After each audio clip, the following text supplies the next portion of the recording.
Hola, mi nombre es Jorge Andrés Posada, soy estudiante de lenguas extranjeras de la Universidad Católica Luis Amigó.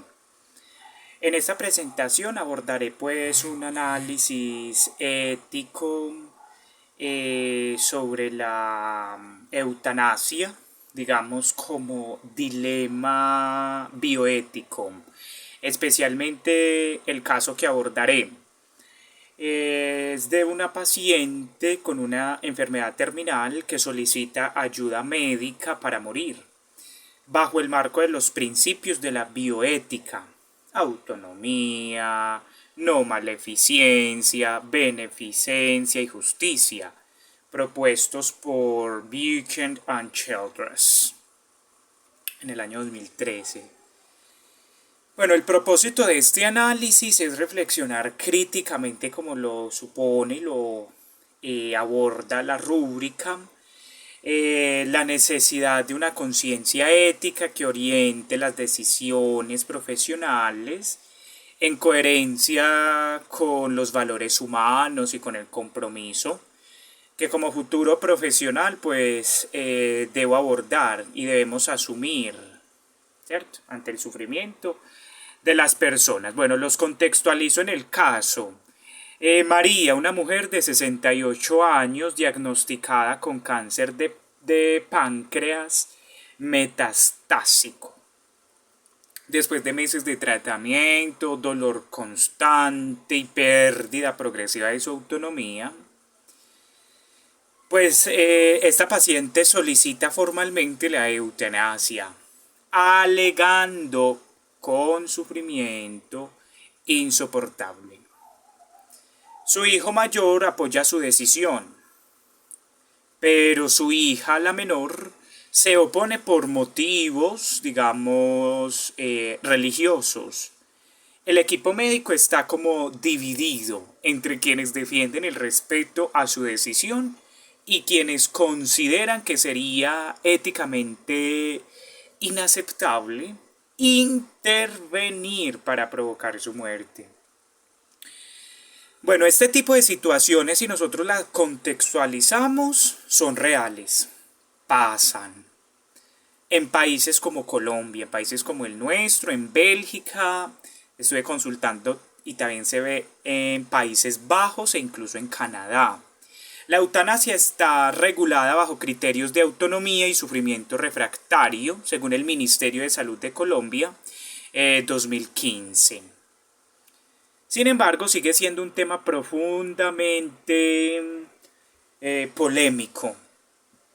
Sigue siendo un tema definitivamente muy polémico que sigue interpelando los valores éticos, culturales y religiosos de la sociedad. Bueno, a ver, apliquemos los principios éticos que leímos en la unidad. El principio de la autonomía sostiene el derecho de cada persona a decidir sobre su propia vida y sobre su propio cuerpo. Es un principio de autonomía que hemos leído. Pero en este caso, digamos que María está lúcida, sabe la situación, está informada y expresa de manera libre y constante su deseo de morir.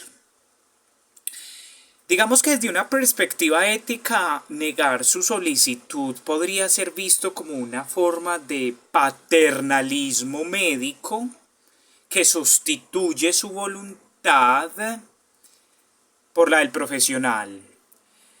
Si miramos la autonomía y la respetamos, esto implicaría reconocer su capacidad moral para decidir cuándo su vida ha dejado de tener calidad o dignidad para ella. No obstante, la autonomía no es absoluta, porque el equipo médico debe intervenir, debe garantizar que su decisión no esté afectada por presión externa, por esos síntomas de depresión que seguramente está experimentando o falta de información. Por eso la evaluación interdisciplinaria es esencial para validar que su autonomía sea genuina y no una manifestación del abandono o la desesperanza. Apliquemos el principio de beneficencia. Beneficencia. porque este principio nos ayuda a actuar en beneficio del paciente, ¿cierto? Su voluntad, la de María, es morir. Algunos bioeticistas sostienen que ayudar a morir puede ser un acto de compasión y beneficencia, lo dice otro autor como Harris, 2018. Si volvemos al caso, el caso de María, aplicar la eutanasia podría verse como una acción que disminuye el sufrimiento, respeta su deseo y restaura un sentido de control sobre su vida. Pero por otro lado, el equipo médico debe considerar su propio oficio profesional y moral.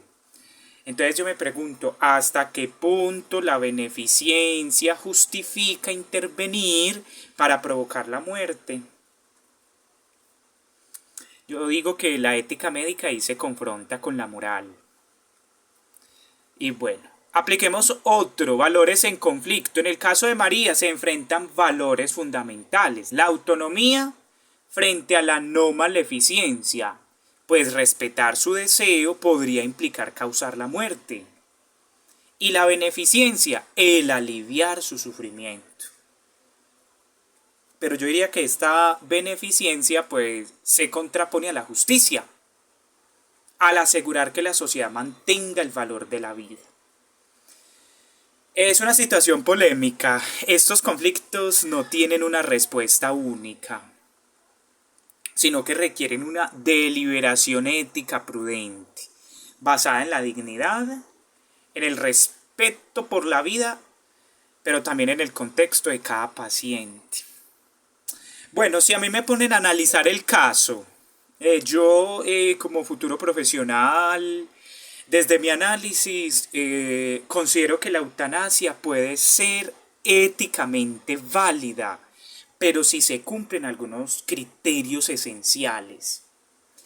La primera, que la persona todavía mantenga su capacidad crítica, plena de decisión.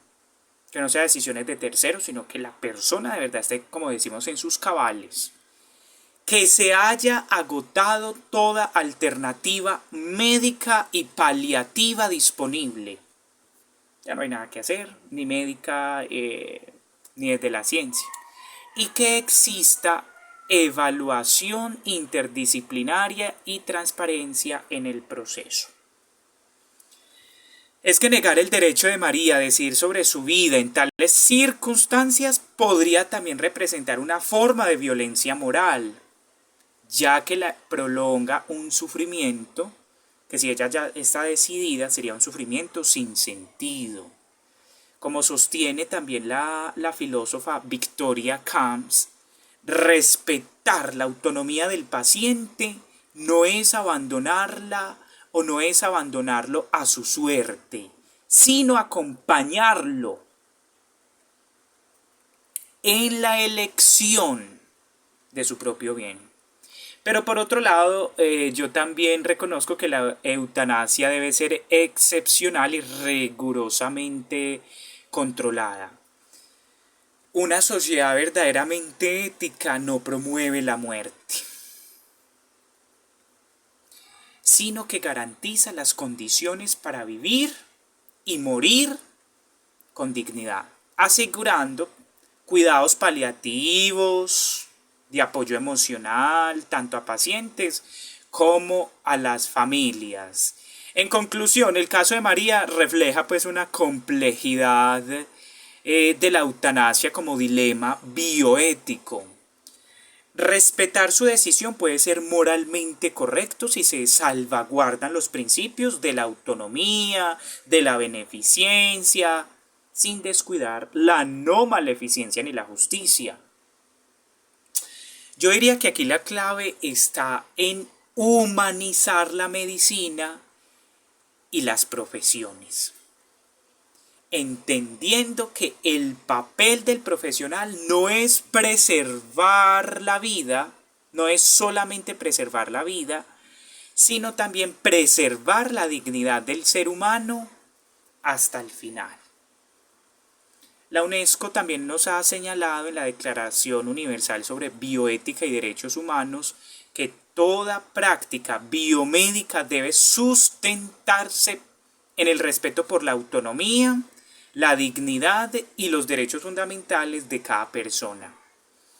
Por ello hay que seguir promoviendo una conciencia ética integral. Eso sería esencial para ejercer cualquier profesión con responsabilidad social, empatía y compromiso humano.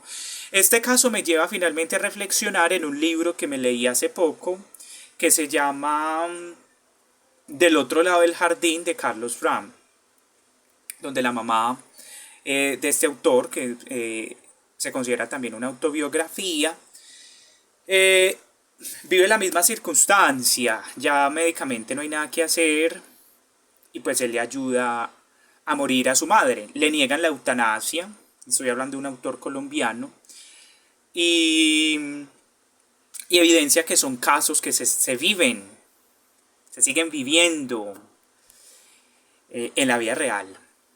Y él decide pues ayudar a morir a su madre con un veneno, morfina, arregla, en fin, un montón de cosas y consigue la muerte de su madre. Él intenta después suicidarse, pero no lo consigue. Ese libro pues me lleva a reflexionar en este caso, y mientras he estudiado la unidad de bioética, en este maravilloso curso de ética, me lleva a pensar mucho en eso. Y pues bueno, continúa siendo un desafío. Y él obviamente, este último autor, fue condenado por homicidio agravado por su madre.